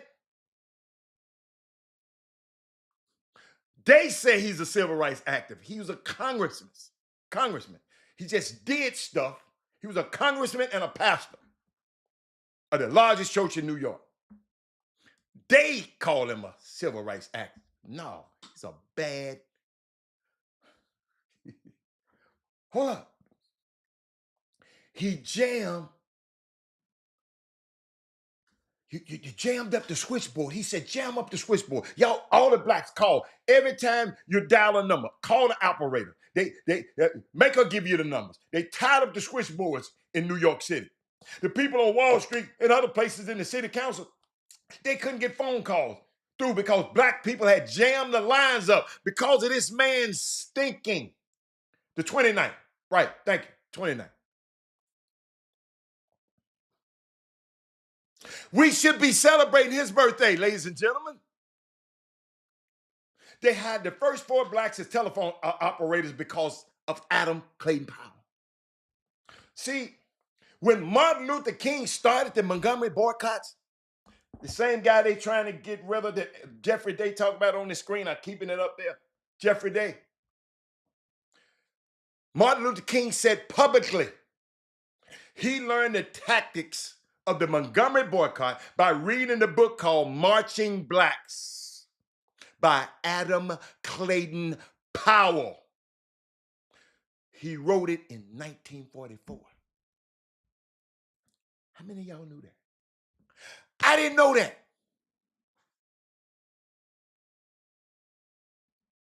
I didn't know that.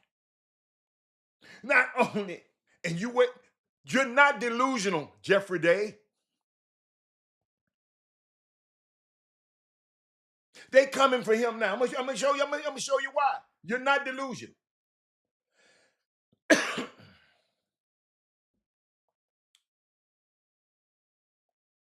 Not only did this, what he gave Dr. Martin Luther King outlined the civil rights movement in the early 40s when most blacks were not calling themselves blacks. They weren't Negroes. In the 40s, they were colored back then. You remember they called us, it was colored. We were colored. To show how far advanced he was, he let Malcolm X, y'all speak at his church. The war on poverty was put to Congress by Adam Clayton Powell. Not nobody else. But guess what? They ain't got an Adam Clayton Powell day. They ain't. So what you talking about? They will take this day. They didn't want. Stevie Wonder had to. I mean, everybody had to rally for America to have MLK Day. The minimum wage bill. Adam Clayton Powell. The aid for public education. That's why they trying to take it now. Adam Clayton Powell. Project 2025 trying to take that away. The impact he had on Black America and the impact he had on America, I don't think no one equals it. But in my research, Jeffrey Day, some still haunts me. Shout out to Darrell Barnes. He missed that flight by hour, an accident up in D.C. Jeffrey Day, in my research, it still bothers me. Adam Clayton Powell died April 4th, 1972. I got to write that number down. April 4th, 1972. On April 6th, 1972, 2 days after he died, it was an editorial in the New York Times Magazine, the mouthpiece of the establishment. Powell used to call the New York Times the Cracker Bible on television. They wrote this editorial that I really didn't like. And that's what this editorial made me think about what you said right here. In the New York Times, they said on April the 4th, 1968, a Black leader named Martin Luther King was killed in Memphis. 4 years later to the day, April 4th, 1972, a Black leader named Adam Powell died at Jackson Memorial Hospital in Miami, Florida. Watch this, Jeffrey Day. One died and left a legacy. The other died and left nothing. That's what they wrote. The other died and left nothing. I've never resented anything more in my life for them to even suggest 2 days after his death that the man who changed life as we know it for us and for other Americans that were poor left no legacy.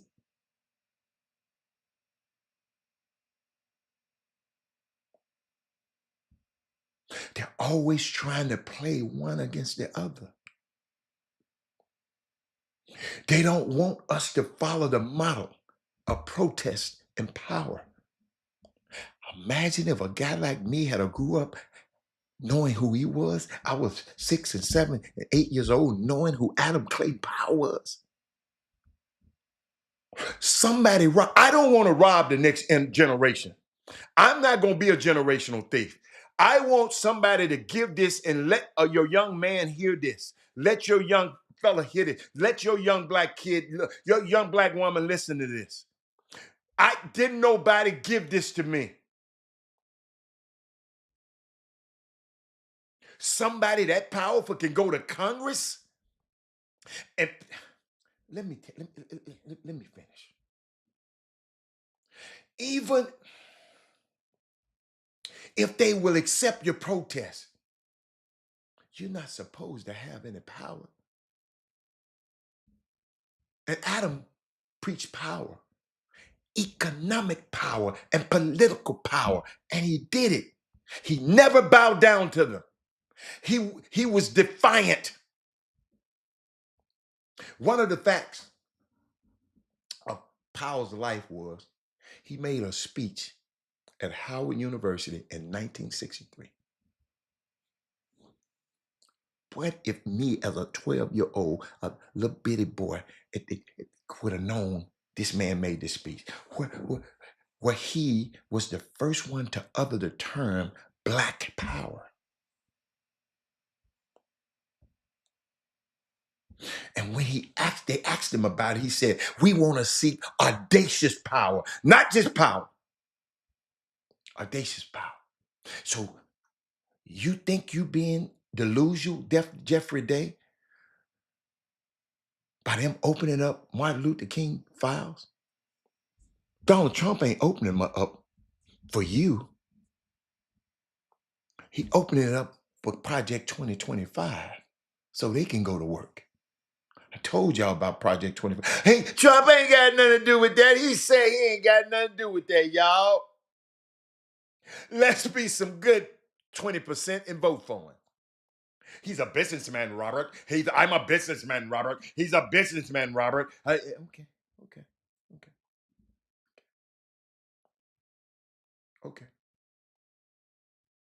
Jeffrey Day. And now that you know this, your kids gonna know this. Your students gonna know this. People gonna know. I didn't know Jeffrey Day, nothing about this guy. White people want to erase him from history. They did a good job. They never wanted a Robert Hatter to emulate this guy. And what bothered me is that we let people do this to us. So Jeffrey, you're not disillusioned. You're not delusional. We let them do it to us. People in New York should do for Powell what Atlanta did for Mr. King, for Dr. King. Because Powell, in concrete terms, did more than anybody. His birthday is November the 29th. Thank you. I celebrated him this year. I had him behind me. Go back and look. I talked about him.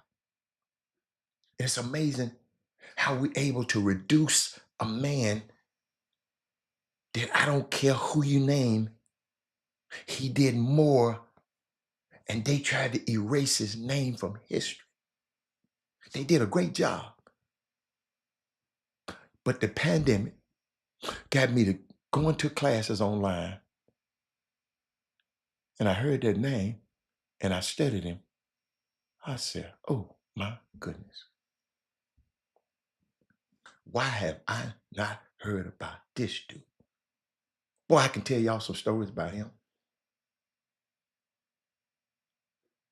They tried to erase his footsteps so we wouldn't have. I don't know why somebody tried to call me. They must don't know I'm on the show. Let me decline them right quick. They tried to erase his footsteps so he wouldn't have nothing to follow. In Congress, he made poverty a priority. He made training a priority. Manpower, training, development, that came from him. He began training and educating the whole new generation of Black people. Because, back then, we got out of slavery, we got out of Reconstruction. Ain't nobody trying to teach us nothing.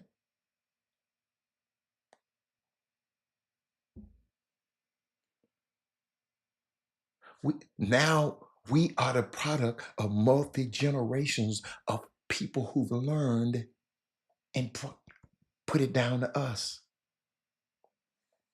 to achieve corporate positions and political positions that we couldn't achieve before. Yo, he was the head of the education committee.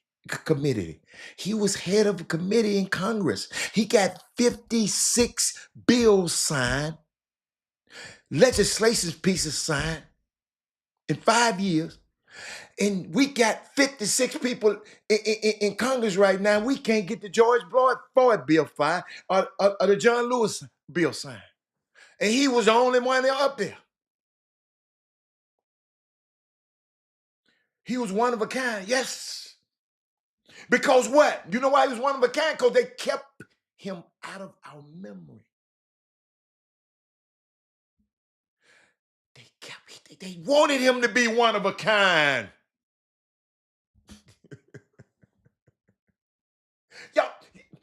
Just in case y'all don't know who I'm talking about. He introduced minimum wage. Because they used to just give you, that's a basement of what people can make as working class people, black and white. He did it for all people. He said, you just can't get these people anything. He aid to the arts and public education. Adam Clayton Powell changed society where government became responsible for their citizens. This guy.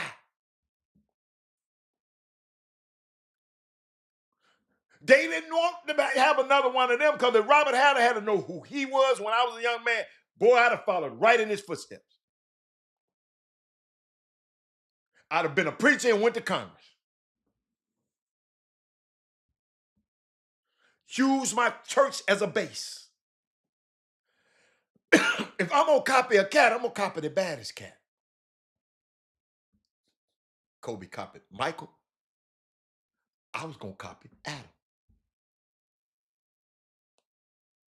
Yo, I'm just thinking about this. I said, well, government became responsible for its citizens, which is antithetical to what the government is doing today. The 2020, 2025 project ain't trying to be responsible for you. What's the odds of you find the people, 100 people in the FCC and all the things that got to do with the air traffic control, and then fire them, and then you know, and yesterday something happened. They have a crash in there. It was Adam Clayton Powell that legislated government responsibility for the people. But we don't know that. Some of us, all we know, he got a building in New York City, down in Harlem. But Robert Hatter wanted to find out who this dude was.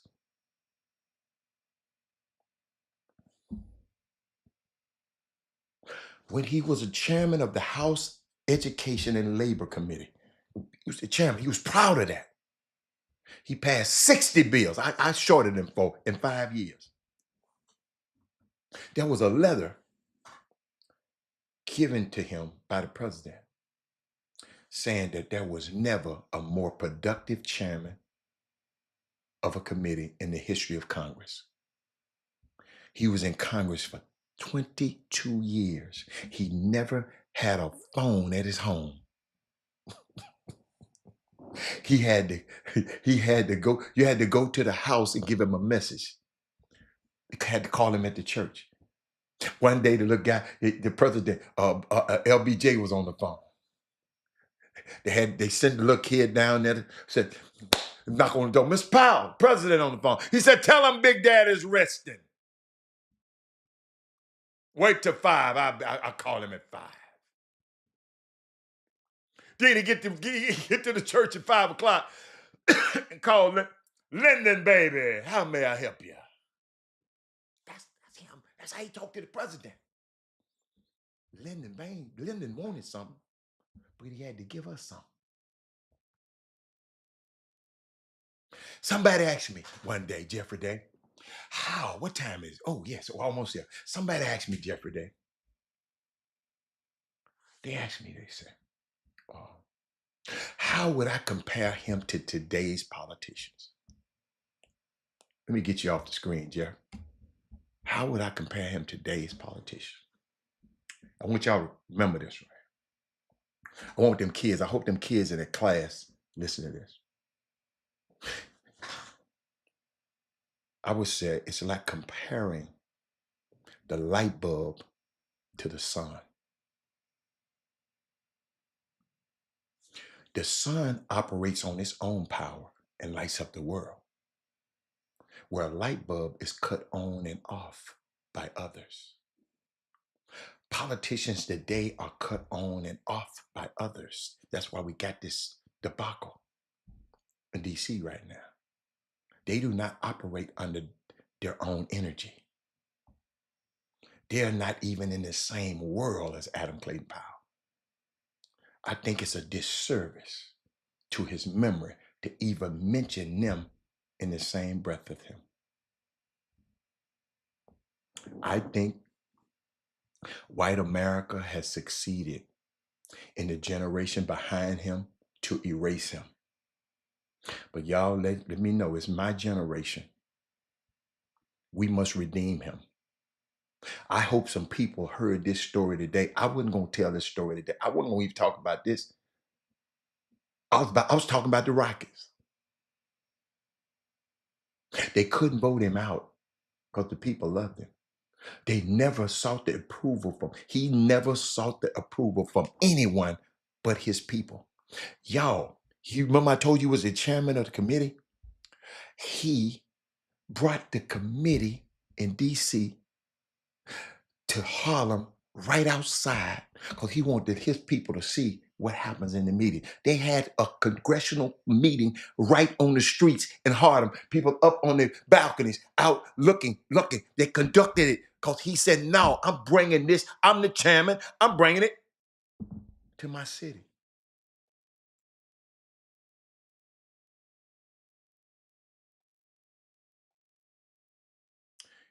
He always said blacks should be the leaders of their own organizations, finance their own organizations. We must become producers and not consumers. We must be registered to vote. Y'all, I got off the plane yesterday, and I'm gonna finish here. I got off the plane uh, with the TSU basketball team. Yes, what day before yesterday? When we get back? Tuesday. We had no. You didn't get me off topic. No. Hey, you did the right thing, dude. You didn't get me off topic. This was more important, and it's gonna help me out. Cause Jeffrey Day, this is what happens. I'm gonna show you something. Y'all got to share it. This show should be shared 1,000,000 times. 1,000,000 people should be watching this right now. But Jeffrey Day, we had a medical emergency on the plane. One of the people in our traveling party that worked with the team. He was unresponsive on the plane. One of the kids woke me up and said, Mr. Adam, he won't wake up. So I get up, go straight to the flight attendant, told her, look, is it a doctor on the plane? It's a doctor on the plane. We need emergency medical. I gave her the seat number. The doctors rushed into action. Bam, bam, bam, bam. Watch this now. Watch this. And thank God for the first responders, doctors and nurses, fire department. I love y'all. Because when we land, we were an hour out. I was nervous. It's an older gentleman, unresponsive. So we landed. They came on and got him off first. They were out, checking him over, giving him EKG. Every player on TSU men's basketball team surrounded this guy. Y'all know what I was doing. As soon as I heard it, I started praying. They surrounded, they wouldn't move. They didn't go get their luggage. There wasn't nobody thinking about nothing but our traveling party. I looked around and saw those young men. I said, wow. And this society of these selfish young people, man, nobody moved. They stayed there. I wanted to hear exactly what the man was saying. They got him stable, got him where he can go back with us, and his wife take him to the hospital. We were walking through the hall, when we get on the tram. Do y'all know what them young men came to me and said? All it said, Mr. Hatter, Trump done cut off our money.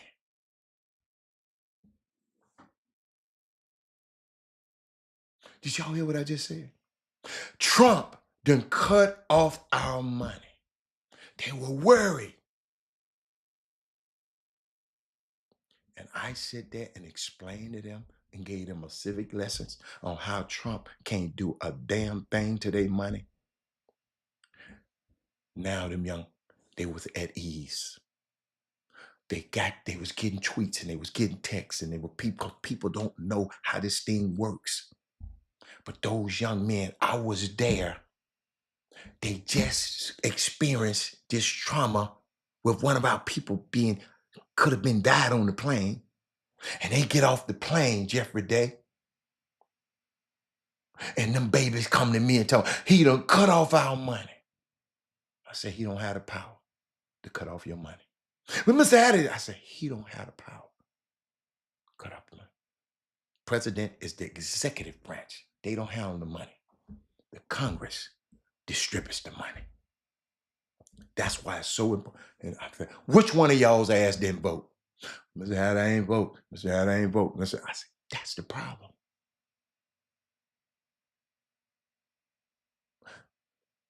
Should not ever go another cycle without voting. I can imagine some millions and millions of young men like that around the country. Just didn't find it. But thank God they had me there to talk them. Y'all, they just went through one traumatic situation into other trauma. How we gonna play our rent? That's why it's so important for us to educate it. That's why it's so important for me to get this on wax. Yes, I can talk about the Rockets. I mean, I can talk about them. I can talk about Memphis playing tonight. Memphis don't play Houston tonight, Kevin Freeman. Oh, you're talking about the basketball team. You're right. Memphis playing. Okay, Memphis playing Houston basketball team. I got you. Also, Memphis is playing Tulane tonight, the college team. You talking about the pro team. But no, Jeffrey Day, it was great, man. You made my day because some people might know who Adam Clayton Powell is. And I hope that you won't let these people make you erase who Martin Luther King is. You know who he mean to you. You worry about what he mean to nobody else. You can't worry about nobody. But I'm out of here. TSU play this weekend. The battle of what we call it, 290. The battle of 290 going against Prairie View. It's gonna be hot and heavy in there. I can't wait. I want to see all of y'all in there, man. Let's just turn it into let's be intentional. Boom, boom, room. Clear your schedule.